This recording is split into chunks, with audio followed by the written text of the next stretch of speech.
కార్తీక పౌర్ణమి అంటే ప్రతి వాళ్ళు ఇళ్లలో చేసుకోవాలి. ప్రతి వాళ్ళు కార్తీక పౌర్ణమి నాడు పెట్టుకుంటారు. అందుకే ఆ రోజు వెలిగించే దీపాలు గుత్తి దీపాలు కూడా పెడతారు. దానికి రెండు కారణాలు.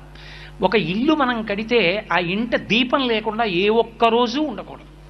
శాస్త్రంలో ఏమిటంటే యథార్థానికి ఇల్లు కట్టి మీరు ఎక్కడికైనా తాళం వేసి వెళ్ళిపోతున్నారనుకోండి, ఇంటి బ్రహ్మగారు అని ఉంటారు. ఆయన్ని పిలిచి, అయ్యా మేము ఏదో కాశీ పట్టణానికి ఎడుతున్నాం, రావడానికి 20 రోజులు పడుతుంది, ఈ 20 రోజులు మీరు కాస్త మా పూజా మందిరంలో దీపం వెలిగించి స్వామికి బెల్లం మొక్క నైవేద్యం పెట్టండి అని చెప్పి వెళ్ళాలి ఇంటి తాళం ఇచ్చి. ఆయన రోజు దీపం పెట్టి పెడతాడు. ఇంట దీపం వెలగలేదు అంటే పరమ అమంగళకరమైన గృహమని గుర్తు. అలా నీ ఇళ్ళన్నవి ఎన్నున్నాయో అన్ని చోట్ల దీపాలు వెలగాలి. స్వగృహే అని నువ్వు ఎక్కడ కూర్చుని సంకల్పం చెప్పగలవో అక్కడ అన్ని చోట్ల దీపాలు వెలుగుతూ ఉండాలి 365 రోజులు. అలా దీపం వెలగకపోతే ఆ దోషం